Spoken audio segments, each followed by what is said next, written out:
आज हम बात करते हैं काम पिशाच के बारे में। बहुत सारे लोगों ने पूछा है कि काम पिशाच क्या होता है और इसकी पहचान क्या है, ये परिवार में किस तरीके से रहता है। देखिए, एक होता है साधारण तंत्र और एक होता है शमशानिक क्रिया। कोई शमशान में करता है, कोई कब्रिस्तान में करता है। तो ये दो प्रकार का तंत्र होता है। इसी तरीके से वशीकरण में काम आता है। जैसे एक कोई व्यक्ति किसी लड़की को पसंद करता है और उसने किसी पंडित से, पुजारी से या किसी भी कोई छोटा मोटा अपना तंत्र किया और लड़की को खिला दिया, पिला दिया, दे दिया उसको कुछ भी खाने पीने की चीज में या ऐसी, तो उसका प्रभाव जो होता है ये धीरे धीरे मतलब जो है समाप्त हो जाता है और कुछ दिन तक ये प्रभाव रहता है, ज्यादा दिन नहीं रहता। मगर काम पिशाच की क्रिया जिस व्यक्ति की जिंदगी में कर दी जाती है, चाहे वो स्त्री हो या पुरुष, इसके चुंगल से निकलना फिर उसके लिए बहुत असंभव हो जाता है। ऐसे व्यक्ति अंत में सुसाइड भी कर लेते हैं। स्त्रियां भी सुसाइड कर लेती हैं, लड़कियां भी सुसाइड कर लेती हैं, पुरुष भी सुसाइड कर लेते हैं। इसकी पहचान क्या है? इसकी पहचान है कि जिस स्त्री के ऊपर काम पिशाच होगा उस स्त्री की एक व्यक्ति से कभी भी सेक्स की पूर्ति नहीं होगी। वो हर पुरुष को, जिसको भी देखेगी उसी के प्रति उसका मन आकर्षित हो जाएगा और उसी से वो अपने शारीरिक संबंध बनाने का प्रयास करती है। हर संभव उस व्यक्ति को फंसाने की कोशिश करती है। इतना सेक्स उसकी बॉडी में बढ़ जाता है और इसी तरीके से चलते चलते चलते चलते वो स्त्री लगभग सैकड़ों पुरुषों से अपने शारीरिक संबंध बना लेती है, फिर भी उसकी इच्छाएं पूरी नहीं होती। जरा सा छूने मात्र से वो उस किसी भी पुरुष की तरफ आकर्षित हो जाती है, जरा सा बात करते ही आकर्षित हो जाएगी और वो उसकी इच्छा होती है कि किसी भी तरीके से इस पुरुष को मैं हासिल करूं। सेम यही कहानी पुरुषों के अंदर होती है। जब किसी पुरुष के ऊपर काम पिशाच का प्रभाव डाल दिया जाता है, साया बन जाता है या इसको भेज दिया जाता है, तो वो पुरुष भी मरते दम तक स्त्रियों से संतुष्ट नहीं रहता। चाहे हजारों स्त्रियां उसकी जिंदगी में आ जाएं, मगर फिर भी वो कभी संतुष्ट नहीं था। उसकी भी मतलब मर्यादाएं टूटती चली जाती है। सैकड़ों स्त्रियां उसके पास आएंगी मगर फिर भी उसकी संतुष्टि नहीं होती। और सबसे बड़ी पहचान आपको बता देता हूं मैं कि इन दोनों चीजों में, स्त्री और पुरुष के अंदर, रिश्ते कोई मायने नहीं रखते। चाहे वो रिश्ता कोई भी हो, ये सबके साथ रिश्ता बना लेते हैं बहुत आसानी से। जिस स्त्री पर काम पिशाच होता है वो पुरुषों की तलाश में घूमती है। कोई भी पुरुषों से मिल जाए, कैसा भी मिल जाए, किसी भी जाति का मिल जाए, उसे केवल अपनी सेक्स की पूर्ति करनी है। इसी तरीके से आदमी को वो भी कोई जाति नहीं देखता, किसी भी जाति की मिले, बूढ़ी मिले, जवान मिले, बच्चा मिले, कैसी भी मिले, सबके साथ उसे ये घृणित कार्य करना होता है। इसी तरीके से स्त्री का भी नेचर है, वो भी किसी चीज को नहीं देखती। बुढ़ापे में भी ये मतलब जो है सेक्स की इच्छा निरंतर बनी रहती है व्यक्तियों के अंदर। काम के साथ जिस व्यक्ति को हावी हो जाता है, सबसे बड़ी उसकी पहचान होती है कि वो पुरुष अपनी स्त्री से दूरी बना लेता है। केवल उसे बाहर की स्त्रियां अच्छी लगती हैं, घर की स्त्री उसे बिल्कुल भी पसंद नहीं आती। इसी तरीके से स्त्री का नियम है कि अगर उसके ऊपर काम पिशाच है तो वो केवल बाहर के पुरुषों से ही अपने संबंध बनाएगी। घर का पुरुष उसे बिल्कुल भी अच्छा नहीं लगेगा। और काम पिशाच की जब मतलब जो है स्थिति बहुत ज्यादा बढ़ जाती है तो आपने देखा होगा कि भर जवानी में व्यक्ति, स्त्री के पति की किडनी खराब, लीवर खराब, पैरालिसिस, कैंसर जैसे रोग उस व्यक्ति को लग जाते हैं, किडनी फेल हो जाती है और वो व्यक्ति बहुत जल्द खत्म हो जाता है। काम पिशाच व्यक्ति को मार देता है,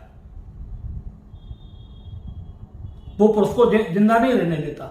और इसी तरीके से जब पुरुष के ऊपर काम पिशाच आता है तो वो स्त्री से हमेशा दूरी बना लेगा पूरे तरीके से, घर छोड़ करके चला जाएगा, दूर चला जाएगा, उसका उच्चाटन हो जाता है, मन पूरे तरीके से परिवार से टूट जाता है। ना उसे बच्चे दिखाई देते, ना परिवार दिखाई देता, कोई भी उसे दिखाई नहीं देता। स्त्रियां घर में आ जाती हैं ये सब कुछ करने के लिए, बाहर जाएंगी, घूमेंगी, सारे काम करेंगी, फिरेंगी, अंत में रात को अपने घर में आ जाएंगी। जैसे ही पति की नजर छुपी ना और तुरंत उन्होंने इस लाइन पर अपना ध्यान दिया। स्त्रियों की सबसे बड़ी कहानी है। और एक बात और आज बता दूं मैं आपको, बिल्कुल जब से ये केजरीवाल जी ने दिल्ली में बस फ्री की है महिलाओं के लिए, तब से कुछ महिलाओं का तांडव इसकी तरफ बहुत ज्यादा बढ़ना शुरू हो गया है। और ये होता कहां से है काम पिशाच? ज्यादातर जो हमारी हिंदू बहन बेटियां मजारों पर जाती हैं ना, और वहां से वो मौलवी उठा करके फूल दे देता है, तो ये एनर्जी है। आपके हाथ में छुरी है, आप उससे किसी इंसान की जान भी ले सकते हो और आप उससे अपने घर के काम भी कर सकते हो। तो वहां से ये दुरुपयोग किया जाता है, हिंदू लड़कियों के साथ विशेष करके होता है। मैं सभी हिंदू बहनों से निवेदन करता हूं कि मुल्ला मौलवियों के चंगुल से बचें। बहुत सारे हिंदू लड़के वहां पर कब्रों पर, मजारों पर चले जाते हैं और वहां से वो कोई चीज दे देते हैं और डायरेक्ट ला करके उस लड़की को खिला देते हैं। उसे पता नहीं होता मुझे क्या खिला रहा है। वो चाय में खिलाएं, दूध में खिलाएं, बर्फी में खिलाएं, पेठे में खिलाएं, मिठाई में खिलाएं, किसी भी, और जैसे ही वो उसकी बॉडी के अंदर जाता है और काम के साथ शुरू हो जाता है और उस लड़की को उसके अलावा फिर कुछ दिखाई नहीं देता। ना तो अपने माँ बाप की इज्जत दिखाई देती है, ना भाई बहन की इज्जत दिखाई देती है, ना उसे रिलेशन कोई दिखाई देते हैं, ना उसे गांव समाज की कोई इज्जत दिखाई देती है। उसकी आंखों में सिर्फ और सिर्फ वो बंदा बस जाता है।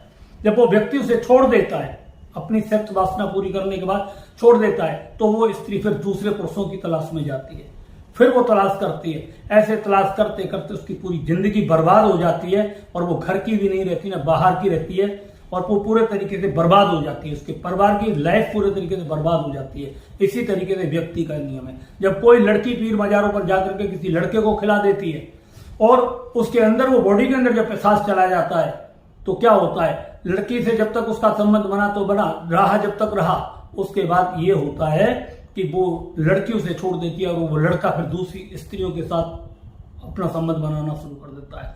और ये सीमा मतलब जो सैकड़ों पार कर जाती है। ऐसे बहुत सारे लोगों ने हमें बताया है कि मतलब हमारी जिंदगी यही है, केवल सेक्स के अलावा हमें कुछ नहीं दिखाई देता। उनकी जिंदगी बर्बाद हो गई। अच्छे पढ़े लिखे बच्चे पूरे तरीके से बर्बाद हो गए, उनके घर बर्बाद हो गए। ऐसे भी बच्चे हैं कि जिनके माँ बाप के केवल अकेली संतान है और वो माँ बाप का भी बुढ़ापा उन्होंने खराब कर दिया और अपनी जिंदगी पूरी बर्बाद कर दी। अपनी बसी बसाई फैमिली उनकी पूरी बर्बाद हो चुकी है। ऐसे बहुत सारे लोग हमारे पास आते हैं। बंधुओं, मैं आपसे यही कह रहा हूं कि जहां तक आप समझदार हो, हिंदू लड़कों से मैं विशेष करके कह रहा हूं, हिंदू लड़कियों से मैं कह रहा हूं, आप इस पीर वगैरह के मजारों के चक्कर से बाहर निकलने का प्रयास करिए। ठीक है, अपनी जिंदगी को संभालिए, अपने आप को संभालने की कोशिश करिए। बहुत सारे केस हमारे पास रात और दिन ऐसे आते हैं और फिर बोलते हैं कि गुरुदेव हम इससे बाहर निकलना चाहते हैं, इससे कैसे निकलें, हमें कोई हमारा मार्गदर्शन करिए। हम इससे बहुत जल्द बाहर निकलने की कोशिश करते हैं। हमें पता है कि हम बहुत गलत रास्ते पर चल रहे हैं, मगर फिर भी हम इससे अपना पीछा नहीं छुटा रहे। जिस लड़की को देखते हैं उसी की तरफ हमारा मन आता है, जिस पुरुष को देख लेते हैं हम उसकी तरफ हमारा मन चलता हुआ चला जाता है। और हमें इससे निकलने की बहुत जरूरी है। हम कैसे अपना रास्ता बदलें, कैसे अपने परिवार की तरफ देखें, आप हमें बताएं। दोस्तों, इसमें साधना का क्रम होता है, कुछ पूजाएं होती हैं, वो हम सार्वजनिक नहीं कर सकते किसी के लिए और ना ही कोई इसको कर पाएगा। मगर आप ऐसे जाल में फंसे हुए हो और इससे आप बिल्कुल रियल में निकलना चाहते हो, तो मैं आपसे वायदा करता हूं, आपको 100% इस मतलब जाल से बाहर निकाल दूंगा और आप बिल्कुल पूरे तरीके से सुरक्षित हो जाओगे। आप चाह करके भी इस लाइन पर जाने की इच्छा नहीं कर पाओगे। आपको कोई कुछ नहीं बिगाड़ सकता। मगर आपसे फिर भी मैं ये कोशिश कर रहा हूं कि आप अपने मन को भी थोड़ा सा कंट्रोल करना, ठीक है।